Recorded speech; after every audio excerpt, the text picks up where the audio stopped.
Bien, alors, autre chapitre concernant les processus et les procédés de réalisation d'inventaire. Bien souvent, les entreprises utilisent des personnes extérieures. Il y a des gens qui travaillent au sein de l'entreprise, on ne va pas leur redemander de venir, par exemple, travailler la nuit. Hein, quand il s'agit d'une activité commerciale assez conséquente, pour éviter qu'il y ait un blocage de l'activité commerciale, souvent les inventaires sont réalisés de nuit. Donc on va externaliser les inventaires de manière assez fréquente.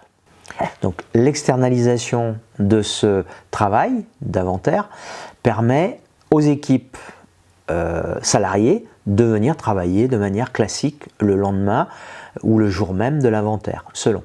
Donc évite le travail de nuit, évite la fermeture des magasins et vous permet également de maîtriser vos coûts et ne pas faire travailler les gens en heures supplémentaires ou en heures supplémentaires et de nuit. Hein. Vous voyez, cumuler ce genre de situation pour les salariés de l'entreprise.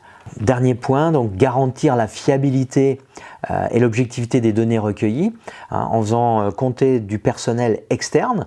Il n'y a pas d'a priori, il n'y a pas de...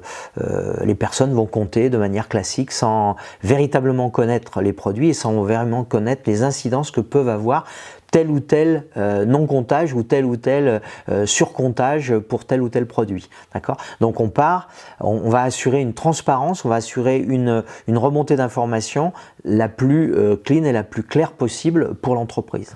Donc sur les premières présentations d'exercice, vous verrez les techniques de comptage, donc articles par exemple positionnés sur des broches, vous n'allez pas compter de la même façon que des articles posés sur des tablettes, sur des étagères.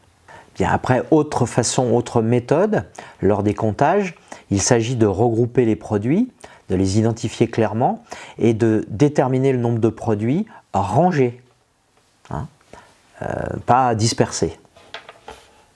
Et une fois que vous avez rangé, organisé votre rayon, il s'agit de déterminer le nombre de références et le nombre de produits différents placés sur la même étagère et les compter tout simplement. Bien, une fois que vous avez organisé votre rangement, vous avez situé et placé les produits au bon endroit, eh bien vous pouvez commencer le comptage. Le bon déroulé de l'inventaire le déroulé de l'inventaire peut donc commencer et se réaliser dans de bonnes conditions. Merci de votre attention et bon courage pour la suite des opérations et pour votre prochain inventaire. À très bientôt. Au revoir.